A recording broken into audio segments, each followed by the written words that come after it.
We do not hold back. Okay, for those of you that haven't been here with us before, this is for my community, my wholesaling partners, a community of real estate wholesalers, where I'm trying to get people to team up, go out and do business together.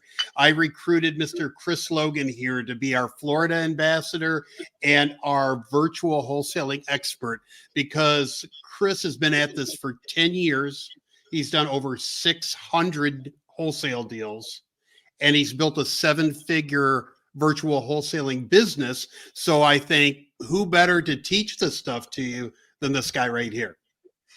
Awesome. Thanks, Dave, for that awesome introduction. And yeah, I'm excited to be here with you guys again today. And like Dave said, I've done a few deals. And what I'm all about now, like, doing deals for me is great. Love doing it. But what really jazzes me up is seeing other people go out and have success with the information I've shared with them. And Dave, again, thanks for having me as a part of the community here. Absolutely. And being the Florida ambassador.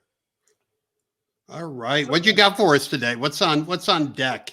Yeah. So today, guys, what we're going to be talking about is we're going to be diving deep into my motivated seller script that we use to talk with sellers over the phone. Okay. Now, a lot of you guys who have been on calls here before, there's a lot of different types of marketing, but there's one type of marketing that I'm very passionate about. I love it. It's what we use to really scale and grow our business. And in one of our top months, we had over 22 properties under contract using this one strategy alone. So I highly recommend for you guys, I'll jump on this. And what I love about this strategy is that it's very low cost to get going, right? Very low overhead. So when you're coming into wholesaling and just getting started, you want to keep your overhead low, right? You want to do deals, then reinvest 20% of whatever you make from a wholesale deal back into the business, so you can use that to go get more deals. So the strategy we're going to be talking about today, guys, is picking up the phone, right? And calling sellers, cold calling, right? There's going to be a lot of strategies that you're going to hear out there, like, oh,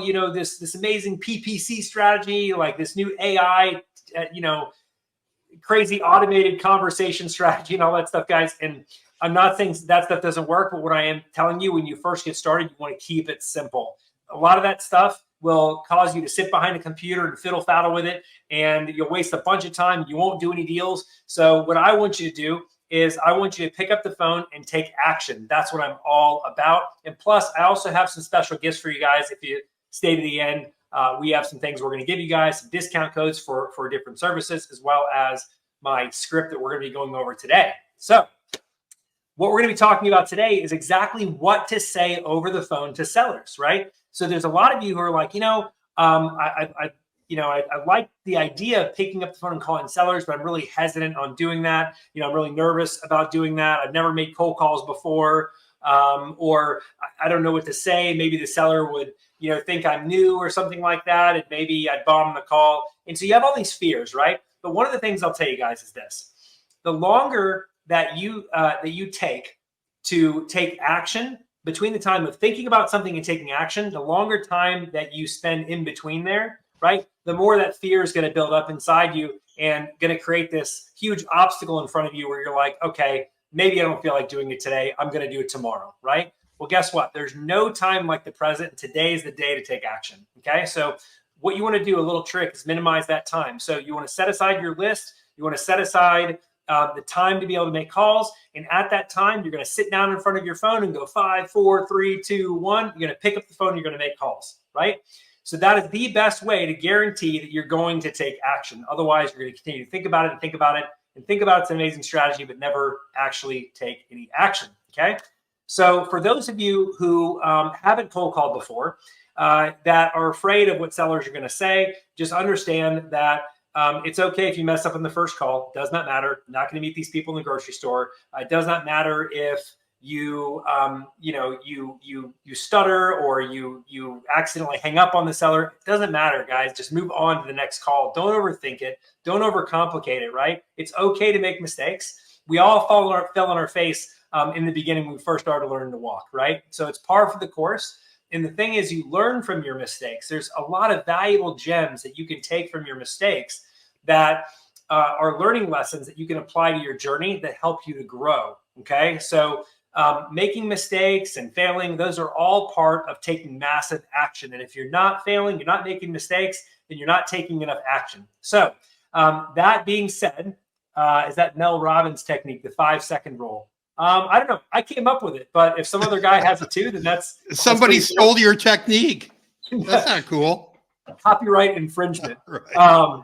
Yeah. So, but that's awesome. No, so my thing is minimizing the time, right? Because I once heard a quote by Grant Cardone. I know you guys know who he is, right? It's hard to not know who he is.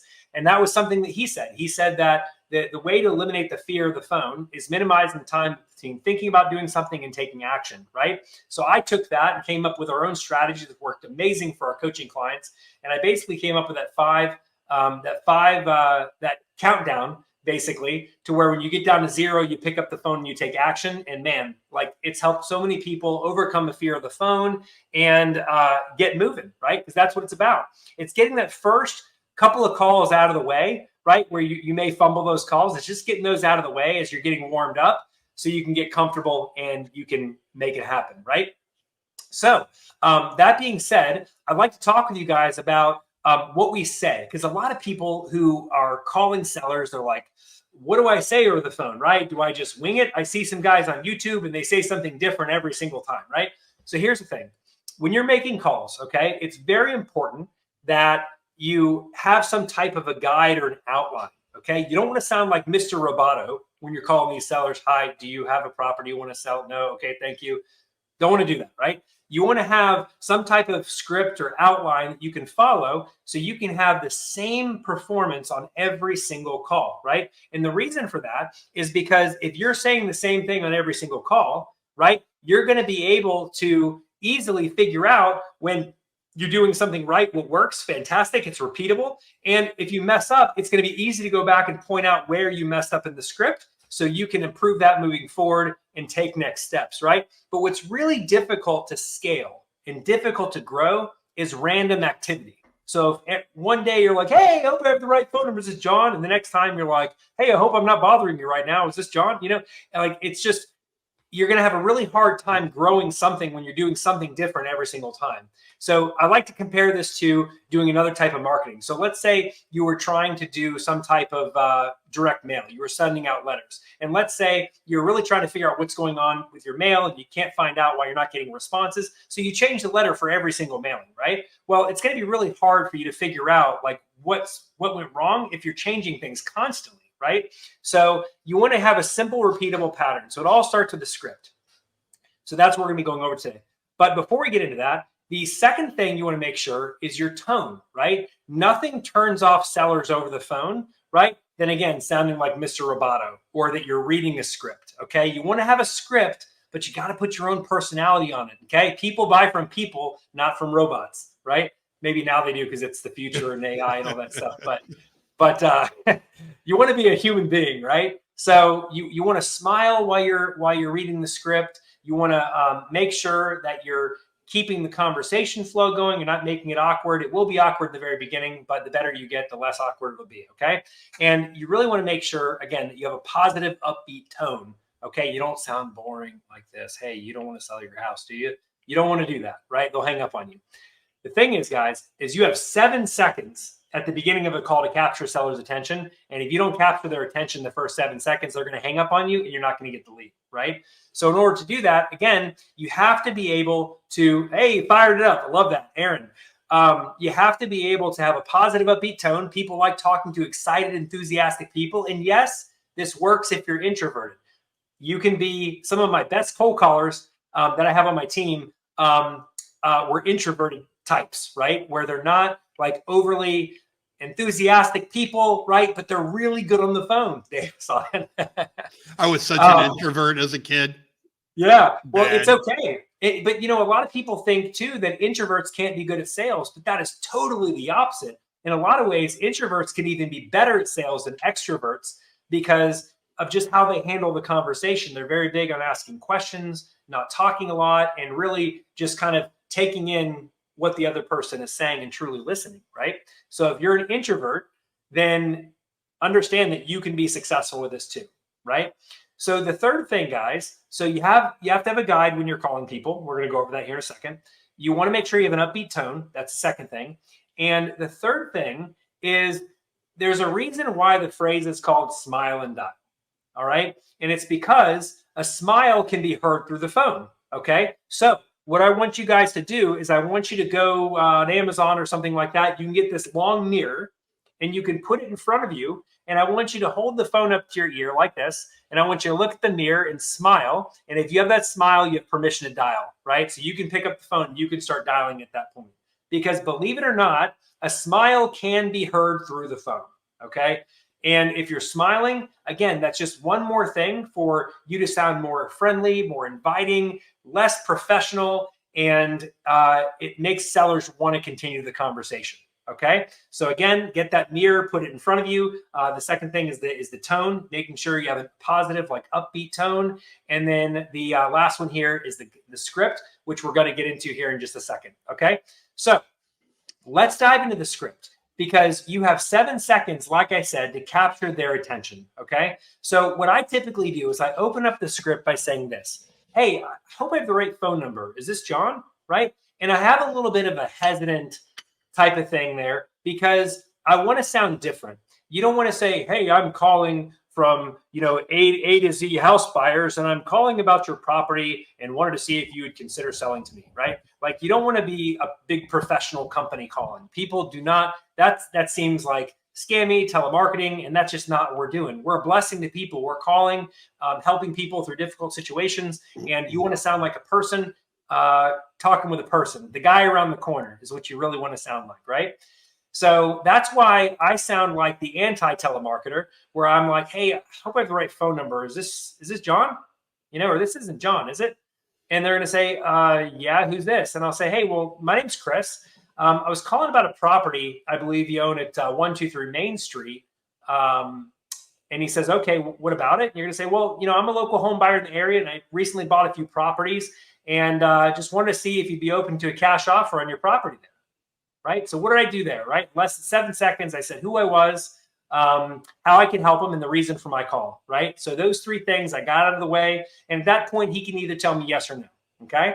So if he says yes, then I want to tell him a little bit more about what the type of offer he could expect, right? So a lot of these sellers are thinking, oh, this guy's going to, Zillow says my house is worth 500,000, so he's going to give me 500,000. So when I set the tone of the type of offer he can expect, it realigns his expectations and says, okay, it's going to be that type of an offer. Okay, good. So I'll say, okay, great. Okay, we purchase properties cash. We pay all the closing costs. There are no real estate commissions, and the best part is we buy them completely as is, so you don't have to put another cent in the property. So for an offer like that, how much would you take? So I'm not going to come out with an offer. I'm going to ask him, how much would he take for the offer? Or how much would he take for his house, right? And I want him to tell me a number first, because chances are the number that I'm going to come out with could be higher than the number that he's going to come out with. So that's my first shot, right? I want to see, can I get a number out of him first, right? And sometimes they're going to say, I don't know. You called me. This is what a lot of people are going to say. They're going to say, well, I don't have a number. You called me. And at that point, what you're going to say is you're like, I understand. But there's a lot of people that have a lot of sellers that I talk to, they have a magic number in the back of their mind that they're thinking of, that if they could get that amount of money today, they'd sign today. So do you have a number like that in the back of your mind? And they're going to say, well, if I could get, 150,000, right? I consider selling today. Great. So I can get a better idea of the condition of the property. Mind if I ask some questions, right? And they're going to say, sure, go ahead and ask me the questions. Now, a couple of things, going back to the bridge statement that I made before, the type of offer. Hey, we purchase properties cash. We pay all the closing costs. There are no real estate commissions. And the best part is we're going to buy it as is. You don't even have to broom sweep this house at all. You can just take what you want, leave the rest. For an offer like that, how much would you take, right? So it kind of gives them an idea of the type of offer that they're going to get, right? And so from there, I ask the question to dig a little bit deeper for the price. If they're like, well, you called me, right? You tell me. And if I can't get it there, then there's one more thing that you can ask sellers. You can say, well, let me ask you, do you have like a ballpark range of where you'd like to be? And so at that point, they're like, Okay. Well, if I could be somewhere between 150 and 160, I think we could move forward. Okay, perfect. So I can get a better idea of the property, condition of the property. Mind if I ask some questions? Sure. Right. And they say, what type of questions? You're going to say, questions about the condition of the property, like I just said, right? And they're like, oh, okay. To move on. He who gives the number first loses. Absolutely. I agree with this wholeheartedly, right? Great question, or great comment there, Aaron. Because a lot of times I've had it to where I've actually given the number first, and they're like, I mean, that's fantastic. You gave me 150. I was actually thinking 125, and I'm like, and then I kick myself, and then I'm like, great, that's fantastic. I'm glad I could help you. But yeah, so that's exactly why you want to try and get the number out of them first. And then from there, you can ask a few different ways so you can get that, get a number if they're not giving you the first time. A lot of times, guys, you can get the answer you're looking for if you ask the same question 2 to 3 different times, just different ways, right? Because people think differently, and people may have an issue with you. I'll give you an example, right? Let's say you want to know how much the seller owes on their mortgage, okay? And let's say you come right out and you say, hey, how much you owe on your mortgage? So they're like, that's none of your business. Like, oh, okay, well, let me ask you, how much are you hoping to get for the house? Well, I'm looking to get 150,000. Okay, so tell me more about the 150,000. Why 150,000? Well, I owe 125,000 on my mortgage, and I need 25,000 to walk away. So yeah, that's probably why. They told me a second ago they weren't going to tell me how much their mortgage is, and they just come out and tell me because I asked them a different way. So that is the power of asking the same question multiple different ways till you get the same answer. You only want to do this like 2 or 3 times, because if you do it any more than 2 or 3 times, then what's going to happen is they're going to get frustrated with you, and it's going to be annoying. So you don't want to be annoying. You just want to fish around a little bit, see if you can get it. If you can't, that's okay. Steve said, is it stupid to say I pay all the closing costs? No, not at all. All I'm doing there, guys, doesn't even have to be word for word. I actually learned that part from Brent Daniels.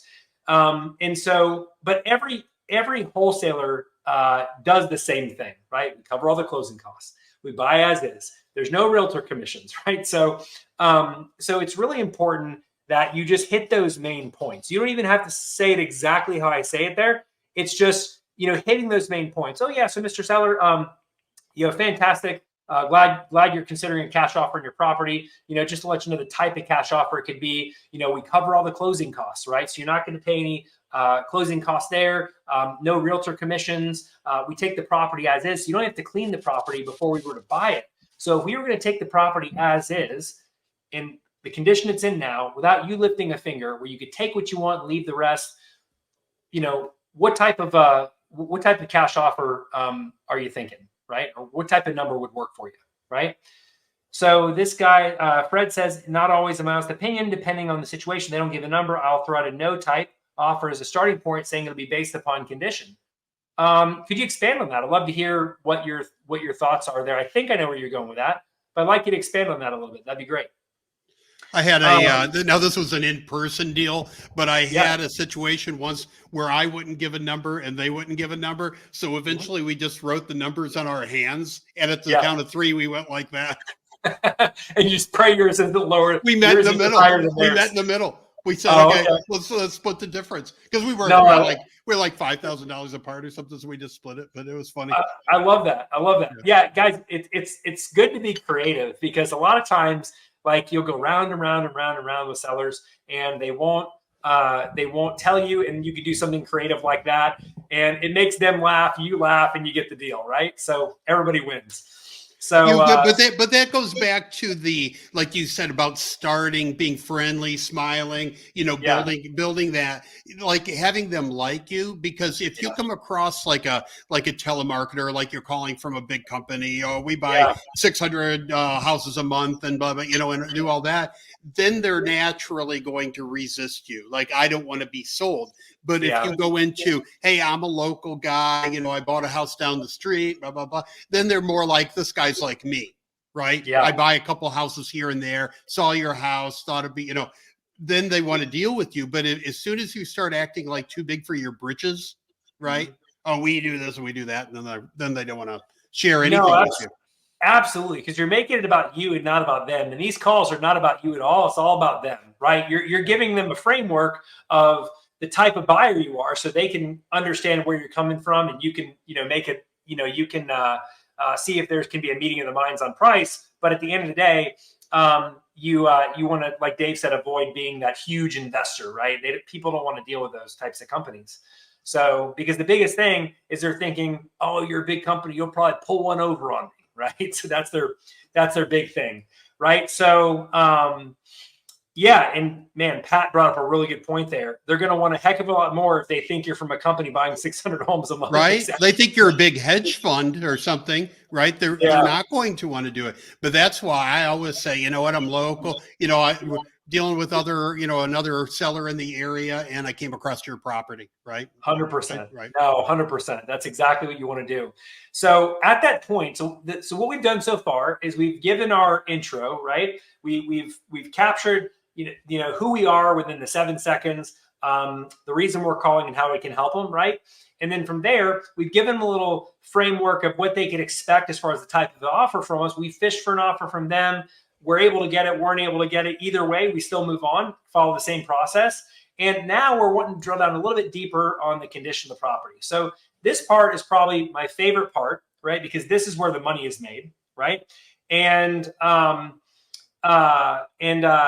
what we like to do is we like to get the 4 pillars of motivation. And guys, you want to get this on every single call that you have, okay? And if you've ever made an offer to a seller and that seller did not accept that offer, right? Chances are there's a possibility, right? Not every time. There's a possibility you missed one of the 4 pillars of motivation, and you didn't spend enough time in one area to be able to recommend the right solution, right? So, let's see. Steve says, Dave, you can go ahead and read that if you want. All right. What do you mean by all closing costs? Are you talking about the owner, title, insurance, and all kind of closing costs related to the title, or other fee? No commission but in my opinion, all other costs should be the same with a regular deal. You need to consider the end buyer's perspective. End buyer need to pay the owner, title, insurance, and all costs related with the title, and etc. Yeah. So in a wholesale transaction, right, we're buying these deals from sellers. What we call net to seller, meaning the buyer pays all the closing costs. So the buyer is going to pay all the seller closing costs and the buyer's closing costs. Now, when a property is being sold, unless there's a loan involved, the majority of the closing costs are going to be on the seller's side, right? So very small amount of closing costs on the buyer side. Costs are all in around 3%, right? Typically, maybe even more for certain title companies. But if a seller says, well, what do you mean all the closing costs? They answer a question like that. You say, yeah, typically closing costs are usually 3% of the sale. So that's a huge savings, where normally if you were going to go through the traditional route and to sell your property through a realtor, you'd have to pay realtor commissions. You can say that's anywhere from 3 to 6% if you want. From there, you're going to have to pay closing costs, which is usually about 1.5%, 3%, whatever you want to say, right? And then on top of that, you're usually also going to have what are called concessions. So concessions are where someone agrees to buy your property, right? But then after inspection period, they come back saying, oh, I'm going to need $15,000 off because I'm going to need a new roof on there before we close. And you're going to have to front that in order for me to continue to move forward, right? So there's a lot of benefits for sellers working with investors like us because, again, we cover all the closing costs. And again, we're buying the property as is, so you don't have to worry about putting another cent into the property. So we make it really easy. Does that make sense? And they're going to say, oh, okay, yeah, that makes a lot of sense. What I even bring up, and depending on where you're at in the municipality, I even, on my deals, I even say, we'll cover the, the city inspection, getting the certificate of occupancy and all that stuff. Because, if you have the inspection done and, if you're going to put it on the MLS, it doesn't get, the sale doesn't go through, you're still responsible for all those repairs. So 100%. Buying it as an investor, we're just going to assume all those repairs, and you don't have to worry about doing that with the city. This is where it comes into local market knowledge, guys. Local market knowledge. So even if you're virtual, right, and you're wholesaling in another state, it helps to know these things, and you can only start to learn these things by doing this with time, right? Now, Steve said, what about other liens? So this is something that tripped me up a lot when I first got started, okay? So let me share with you how this works. So what we do in our contract, at least, it says that we're purchasing the property cash, and we want free and marketable title, or free and clear title, free and clear of any liens and encumbrances, right? A lien is just another type of loan against the property that is owed that needs to be satisfied at closing. So the seller is responsible for that, right? So if the seller owes like a code enforcement lien, right? They have like $5,000 they owe because their property wasn't up to code and they got a lot of fines, racked up $5,000. Then we tell the sellers that needs to be satisfied at closing. So that comes out of your share that you're going to get, right? An encumbrance is just something that clouds the title to make it where there can't be a clear transfer from current seller or current property owner to end buyer, right? There's going to be like an exception, like, yeah, you have title, but there's going to be this one thing against the property that's always going to be there unless you can clear it up, right? So what we want, and our commitment to our buyers, is to provide a great product. And a great product is a property that's free and clear of any liens and encumbrances, right? And so whatever amount the seller owes for a lien, so let's say they have a solar lien or a utility lien or something like that. Let's say their mortgage balance is 150 and the lien is 10,000. They need to get at least 160 just to break even. All right. And then seller is also responsible for prorated taxes. This is something that not a lot of people know about. Getting started, sellers are also responsible for prorated taxes. So they're responsible for the taxes from them owning the property up until the time that they sell it, right? We've had some sellers be like, oh, wait a second, you're buying the property. You said you cover all the closing costs. I'm not going to, you're going to need to pay my taxes too. And we say, well, Mr. and Mrs. Seller, we can't pay property taxes on a property that we didn't own, right? So you're going to pay those taxes up to the point when you own the property, and then we're taking care of it from there, right? So the buyers are going to pay the prorated taxes, traditional closing costs, and if the buyer has any lender fees because they're using hard money like an investor mortgage, they'd have to cover those as well. Would you purchase a home for buy and hold just under retail value if it needs cleaning and maybe put in shower tiles? Home's 100% equity. I mean, there's a lot that's missing from that question. There's a lot more details that I would need, right? Just under retail value, like we're investors, right?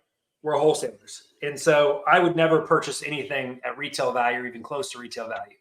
Even if there was creative terms where I was getting the property for like taking over the seller's mortgage or something like that. I don't do much of that stuff. I mainly wholesale, but I'm just saying, even in that situation, there's a lot of ways you can get in trouble by taking over a property at full market value, right? Yes, properties appreciate and all that, but to always make sure that you're making good buying decisions, you want to buy at wholesale at any given point in time, right?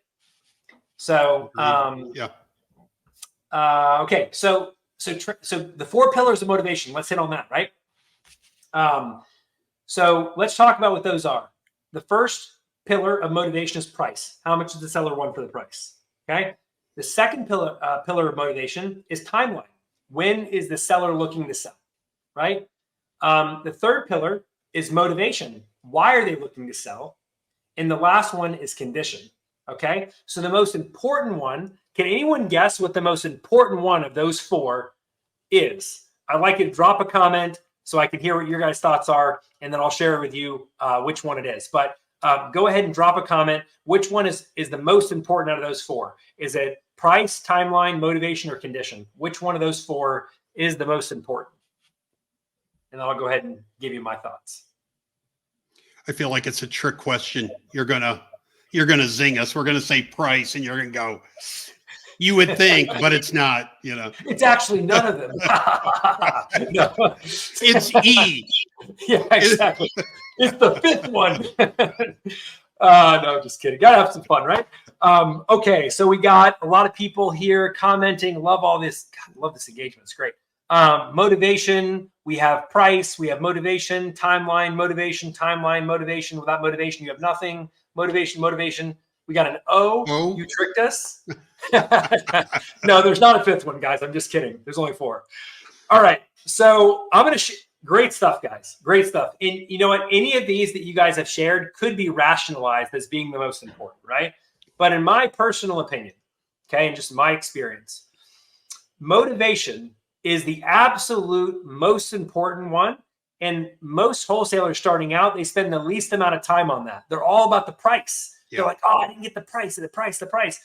The price doesn't matter as long as you have motivation, because you can always back into the price, right? So if you can really connect with the seller on their burning why, the reason they want to sell their property, okay, that is where the money is. Because when they give you pushback later on your offer, okay, what you want to do is bring it back to the motivation. Well, Mr. Seller, I understand that you're saying that doesn't work for you, but you said that the house, repairs are stacking at the house. It's just getting you further and further in debt, and you're looking to move up north and to be with your kids because they just had a new grandbaby, and this house is stressful. There's mold in the house. You said it's terrible for your health and everything like that.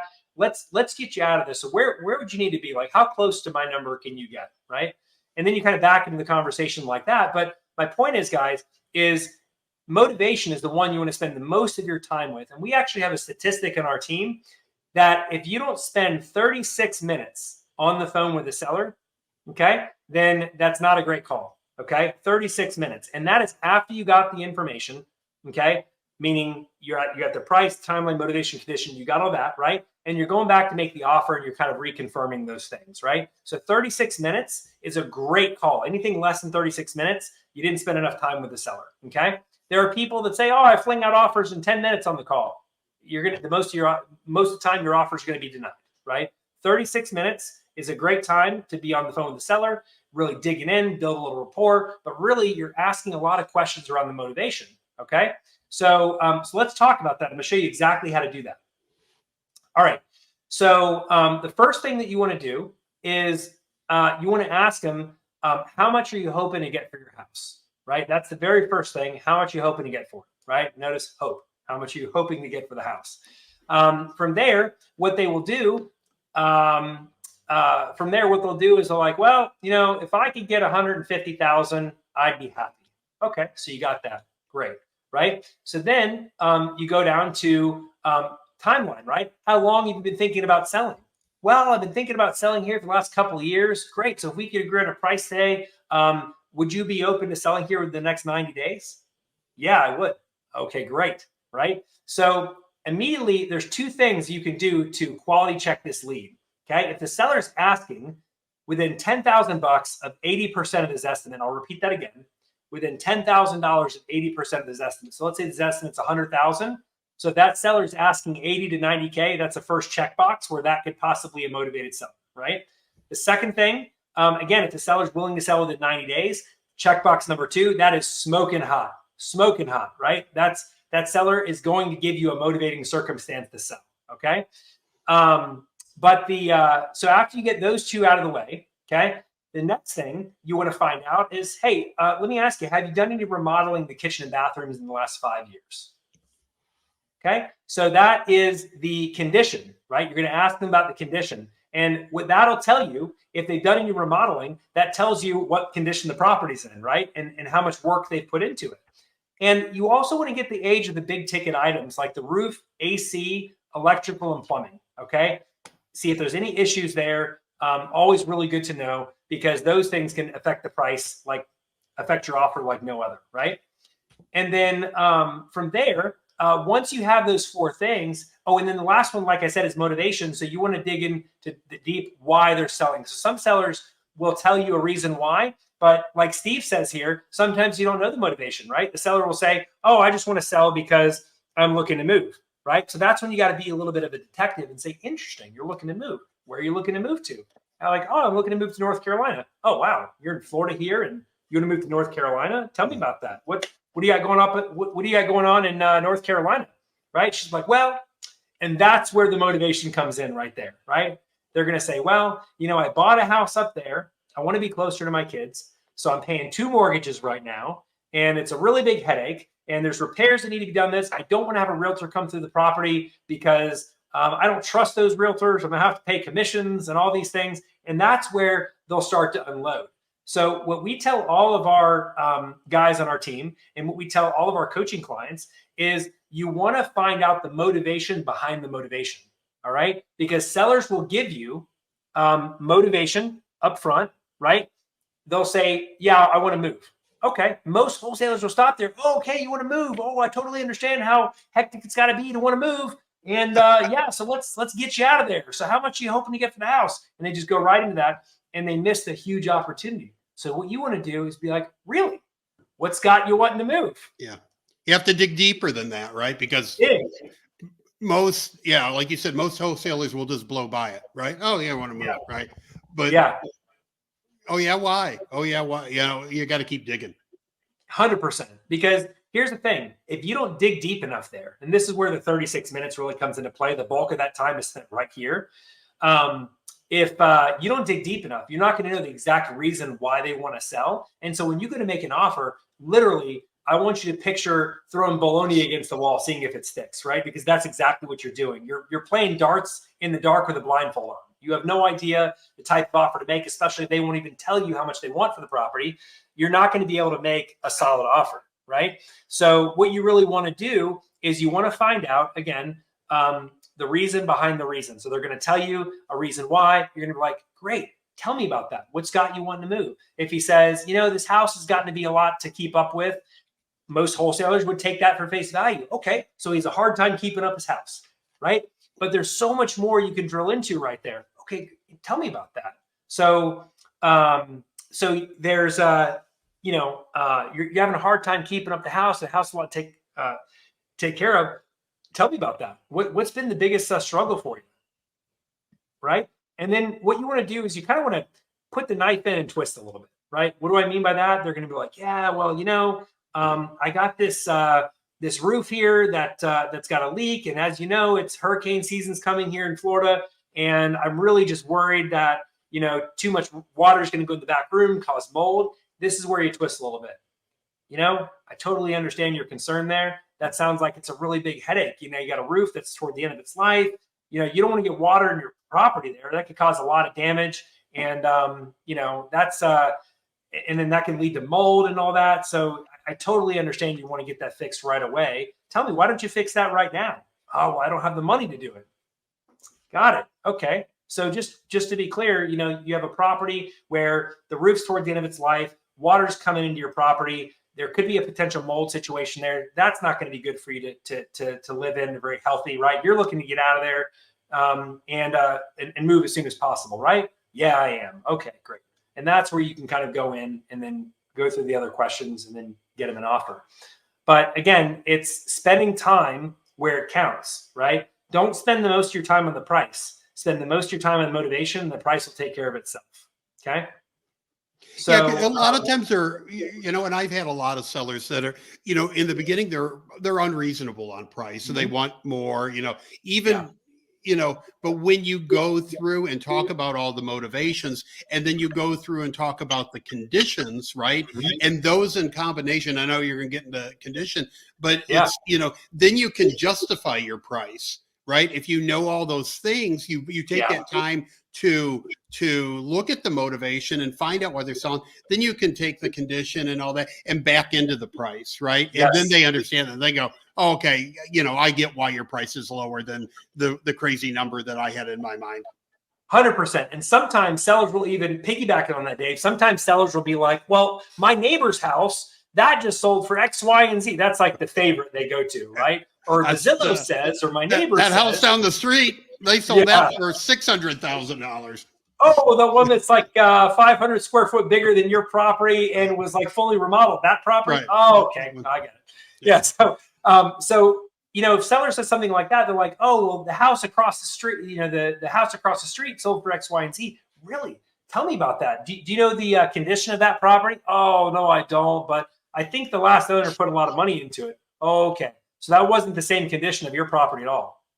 No, it wasn't. Okay. Yeah. So, you probably could get that if you were to put that type of money into the property, but you're not looking to do that, are you? No, I'm not. Okay, great. It's like, that's settled. So let's move on. So, but I think sometimes they just need to hear that, right? Yeah. It's like people, perception is reality, right? If they've got no other information, they perceive a number in their head, and that's what it's worth. But when you go and talk about that house has a brand new driveway, has a brand new roof. It's been totally remodeled, new kitchen. It's got granite. It's got, and your house doesn't, that's, $80,000, $100,000 in renovations they did to that house to get it up to that number. And your house needs those things. So it's not apples to apples. No, 100%. And then another strategy that you could do too, guys, is let's say there's a property right around the corner from that. Okay. And you can use this, you can look up the property on Zillow, PropStream, whatever service you want to use. And let's say there's a property that sold for a really low amount, right? You can always anchor with that. Say, hey, I'm looking around the area here and I saw this property here. This sold for like 80,000. So you're not really giving an offer, but you're testing the waters a little bit. You're like, yeah, this one around the corner here, I saw sold for 80,000, and then prepare for what's going to happen next. That sounds like, oh, that property, that guy, he didn't take care of his house. He had tenants in there and they destroyed it, and he wanted to sell it as is. And my property is not anywhere in condition. Oh, okay. I didn't say that was my offer. I'm just saying I saw this other property around the corner, sold for 80,000, and that can kind of give you a pressure test of how close they could possibly even to that. Right. But, Aaron says over here, wish I knew this information early on. Would have made it easier when I first started out of the gate. Yeah, no, 100%. That's my passion and Dave's passion here, guys. It's giving you this info so you can make things easier right out of the gate for those of you who are starting. And even people that are seasoned, like a lot of people are not doing this, right? And if you have a team, they're not following up with their team to make sure their team is doing this, right? So this isn't just for newbies. This is something that can be used at any time of your real estate journey. I don't know if you guys are football fans. I like it on a social level. That's it, pretty much. I don't like to follow the games. Don't ask me who my favorite team is, but I like the competitive aspect of it, right? So there was a coach, famous coach of the Green Bay Packers, Vince Lombardi, and he brought his team together, the Green Bay Packers, one day, and he said, "Guys, this is a football." Right. So you can't forget the basics. They were expecting, some advanced new player strategy. But at the end of the day, he reminded them that it's the foundation that matters most. And you got to constantly remember that, because the more advanced we get learning these new advanced techniques and strategies and these tools and all that stuff, it's easy to get away from the foundation. And I don't know if you guys have noticed this. I've noticed this in my own personal journey. But the further you get away from the foundation, right, the lower that your results start to get. Right. Or the worse your conversations go, the fewer the contracts that you get and the less money you make. The more that you can hug the foundation, right, and really focus on that and always remind yourself of that, the more money that you're going to make and the better that you're going to do. I've been in sales my whole life. I sold industrial equipment. I've sold real estate. I've sold mortgages.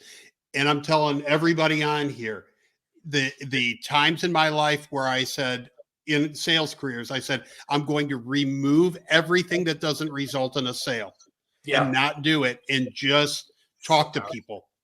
Just talk to people. Forget the AI, forget this, forget, which CRM am I going to use? I'm going to spend a week deciding on which CRM I should use and all that garbage, and just pick up the phone and start making calls, and don't worry about anything else. 100%. That is so powerful, man. Like starting every day with like a money producing activity, right? MPA, right? Or my IPAs, right? What are my income producing activities? So if this thing I'm about to do right now doesn't result in income, I'm not going to do it first, and I won't do anything else until I make money first. Right?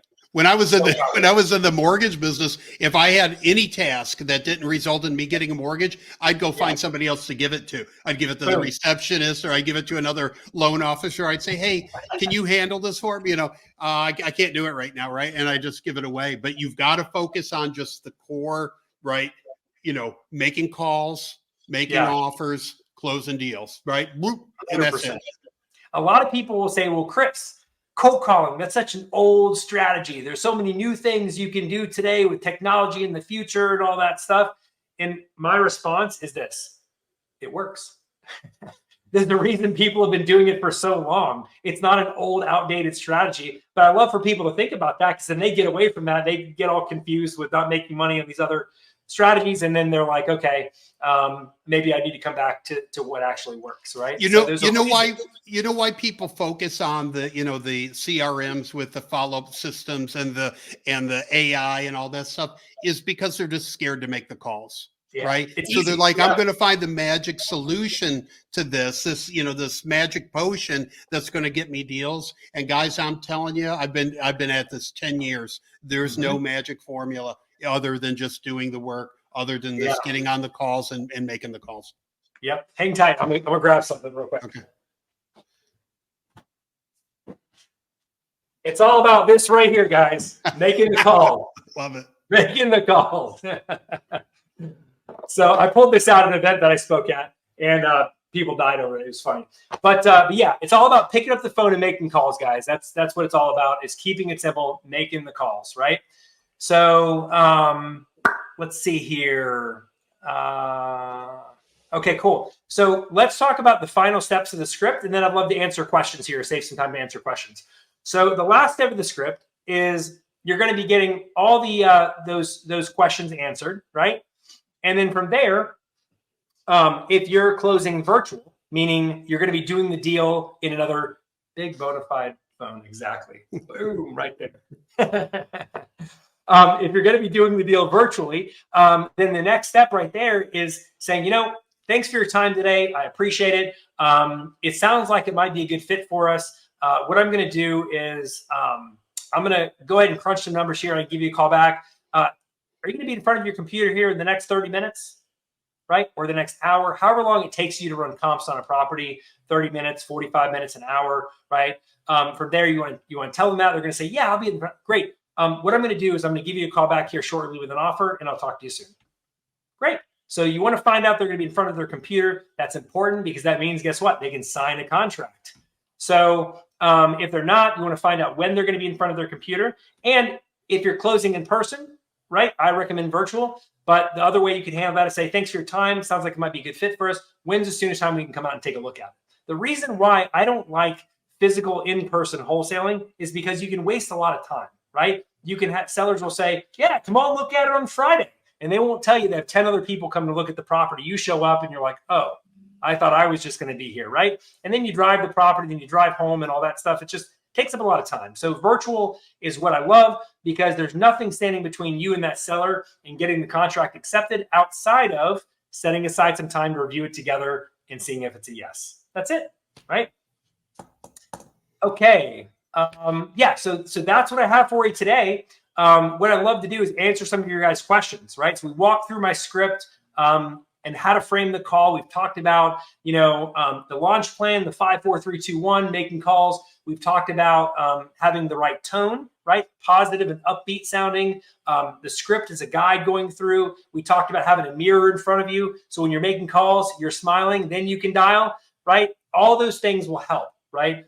I've listened to thousands of phone calls from my reps on my team that make calls. And what I can tell you, the 3 biggest things that I see that trip people up, right, or cause people to not get results versus the people that get results is people that don't have a good tone. They don't sound very exciting or inviting on the phone. They're not smiling while they're dialing, and they don't have a proven process they can follow for every single call. If you have those 3 things, you can be unstoppable. So let's open it up for questions. What phone system are you using, Chris? So what I recommend using, guys, is if you're going to be cold calling, I'd recommend using a dialer. So the dialer that we use is actually called a batch dialer. And what I can do is I can put a link here in the comments. And basically what I'll do is give you 50% off your first month and a 7-day free trial. So I'll pop that in there. Boom. There you go. So you can get, so you can get that. So that's the dialer that we use. Outside of that, if let's say you're just not in a financial position where you can afford a dialer, right? I think this one's like $139 a month.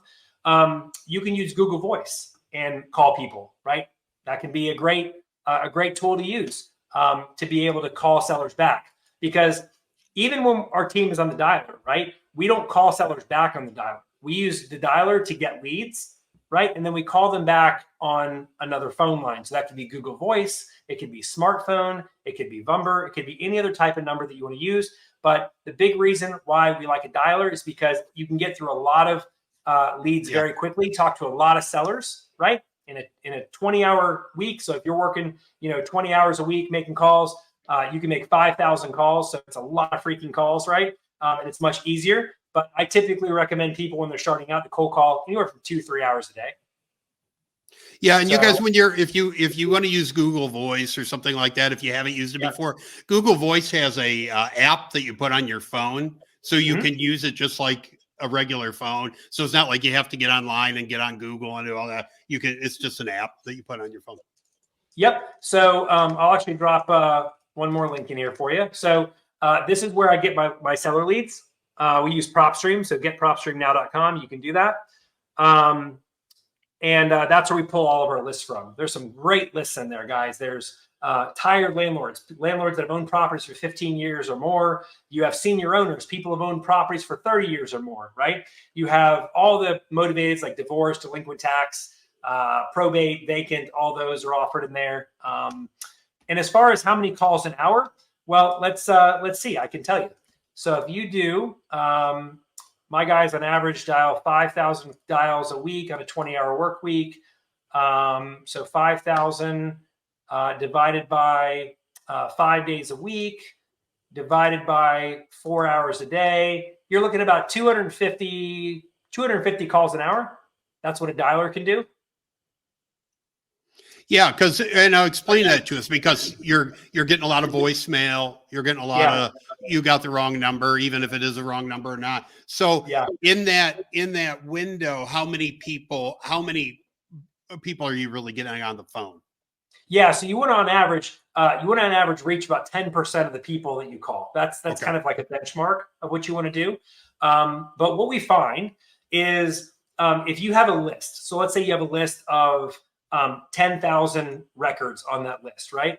1% of those are going to turn into sellers that want to sell their property. So 1% of 10,000 is what, like 100, I believe. That's 100 leads you should get off a list of 10,000. So roughly that's, the more you qualify those leads, like again, if like you only want leads or sellers want to sell within 90 days, are asking 80% of his estimate, that's going to shrink down that number of leads. But again, 1% of your list should turn into leads. Steve wants the secret sauce now. The secret sauce? Okay. Which filters are you using? Yeah, so this is something that we'll definitely go over in another call, and I can drill down more. But something I'll just give you a quick tip here. Guys, a really motivated list of sellers is sellers that are absentee owners. So give you an example. These sellers are landlords. They own rental properties, okay? The property is individually owned, so it's not in a corporation, right? So not in an LLC. It's just they're the individual owner of that property. They live out of state. Their property is vacant, and they're facing foreclosure. That is a huge, huge motivated list, because you have an owner who lives in another state, right? He has a rental property that maybe used to be his house, but he's since moved long gone. There's no tenant in there that's supposed to be making him money. It's not. The property's vacant, so the last tenant probably trashed it, and he's facing foreclosure. How much do you think he's going to want to get rid of that property, right? Yes, right. I'm going to share the script. So what I'm going to do is I'm going to get Dave a link that he's going to send out with an email that I'll follow up with our call today, and then you can get the script right there. So everybody that registered for the call will get the script. 100%. Yep. Awesome. What other questions you guys have? Yeah, you guys didn't get anything else? This is the man to ask if it's about virtual wholesaling. Right here. This guy knows. This guy knows.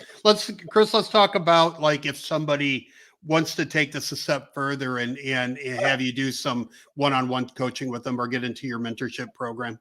Sure. Yeah. So guys, if you've liked what you've heard today and you felt, man, this sounds easy for me to implement, right? Like maybe you just felt like that you've connected with the way that we reach out to sellers and you'd want to dive deeper. What I recommend is that you apply for coaching. So you can go to virtualwholesalingmadesimple.com. Again, that's virtualwholesalingmadesimple.com. And you can apply for coaching. I want you to be detailed in your responses, because I don't take on everybody because of capacity, right? But if I like what you have to say, I'll consider bringing you on. And it's very important that there's a spot in the form that says, how did you hear about us, right? I want you to make sure you put, Dave, what would you like? Wholesaler's Toolbox or your name? It don't matter to me as long as you know it's from me. Yeah. So you could put, so in there, make sure you put Wholesalers Toolbox or Wholesaling Partners, either one, right? David, Wholesaling Partners. Let's do that. Yeah. Do Wholesaling Partners. And that way I'll know you came from David, because I have a special gift that I give people that sign up that come from David. So go to virtualwholesalingmadesimple.com, fill out the form, and I'll look forward to connecting with you to see if coaching is a good fit. All right, let's see. Uh-huh. I'm sure Chris has some, but we have contracts in Wholesaling Partners in Dave's got you covered there for that. In so the free resource section. Yeah. I've got contracts, and I have explainer videos on each contract, when to use them, how to fill them out, anything you want to know about them. So my.wholesalingpartners.com, sign up, and then go into the free resource tab. Yep. No, you don't. No, you don't. So you don't need a website. That's the big thing. Like when you're first getting started, guys, like you don't need a website. You really don't.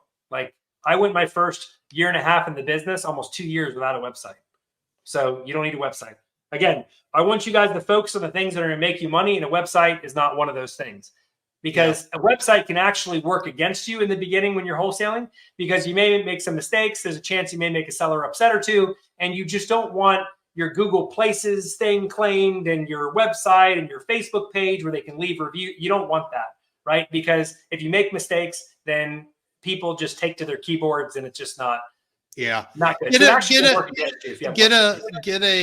Get a dozen deals or better under your belt before you even start worrying about that. Honestly, you don't need it. You don't, remember, you don't want to come across as this big established huge company anyway, right? I recommend when you're cold calling sellers that if they say what company you with, say I'm just a guy, right? I'm just a guy. I'm just a local home buyer. Like I'm not with a big company or anything like that. I'm just a local home buyer. Because it actually would work against you if you tell them also that you're. I was wildly successful when I started wholesaling, like right out of the gate, and I didn't even have a business card. Right? I just wrote my number down on a napkin and give it to people. Right? You don't need it. You don't need it. Yep. What someone said something here. Oh, no, this is good here. Go ahead, Dave. Oh, I'm in Houston. So how do I virtual wholesale in my backyard? Because Austin Metroplex market is high. Yeah. So I'm in the Tampa Bay market, and I virtual wholesale in my own backyard. So you can do the same thing where you are. Houston, I'm telling you, is a fantastic market. I love Houston. Houston's amazing. So you can most certainly virtual wholesale in your backyard. Really what you'd want to do is you'd want to hook up with a local realtor in the area that can take pictures of properties for you. And that's how you can get pictures of properties and kind of go from there and see what properties look like and do it all over the phone. You just have sellers sign over the phone. And again, if you'd like more to dive deeper on that, you can apply for coaching, and I can go the ins and outs of our system and share with you how it works. Hot markets are great, guys. Don't worry about being in a hot market. That means a lot of people buying, right? Go out, get good at finding deals, and then you'll have people competing to buy them. Yeah. All right. 100%. How are you finding the buyers, investors to purchase properties you're wholesaling? So this is an easy one, actually. What I recommend is starting with Facebook groups. Believe it or not, some people will say, "Oh, there's terrible buyers in Facebook groups." Guys, we've had some of our best buyers come from Facebook groups, believe it or not. And so there's a lot of ways you can get buyers. I think Dave even has a training coming out soon with Privy, where that'll show you how to get buyers. So you can get buyers like that. And then Facebook is a great free source of buyers to start to at the beginning. Guys, in my wholesaling partners, starting Monday, April 1st, we're doing a 30-day cash buyer building challenge, cash buyer list building challenge. I tried to pick the longest name I could for it, but we're going to build your list to 1,000 people in 30 days. So get in there, join the challenge, and you'll be the guy or lady in town with the biggest list. So everybody brings the deals to you. Okay. Love that. Aaron said he's wasted a lot of time building his own websites. Plus, PPC is saturated. PPC is expensive, guys. It's like you're going to be like in the 30 some buck a lead thing. It's just unless you're in major markets that can be as high as 300 too, at $300-400. You got unless you guys are your trust fund babies. Don't even worry about that. Right. And another reason why too that you shouldn't start with PPC in the very beginning is because you're not going to be very good on the phone, right? So you don't want to pay for premium quality leads when you're not very good on the phone, and that's why cold calling is the best to start with. And you waste a lot of money trying to figure out PPC ads, right? It's a high thing game. Does a website not make you seem more legit?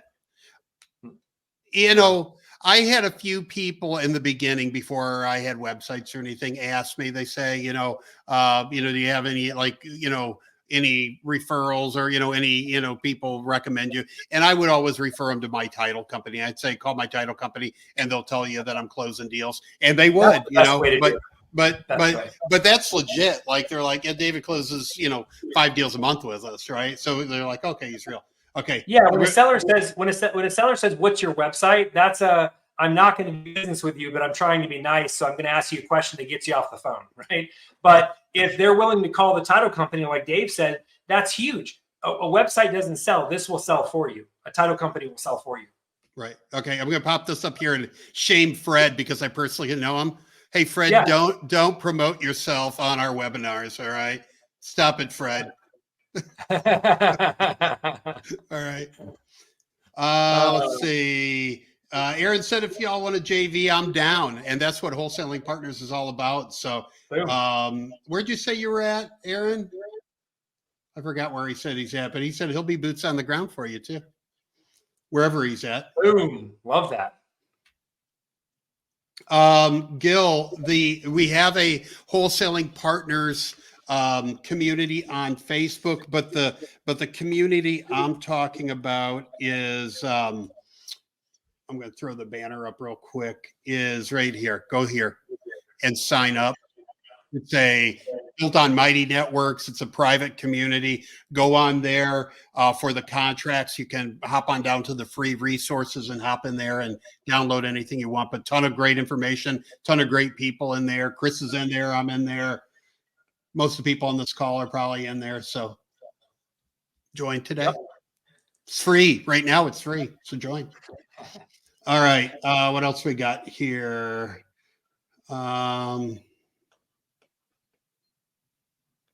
Replay will be available. Yes. Fred said he was sorry. It's all right. All right. Oh, Aaron was in Houston.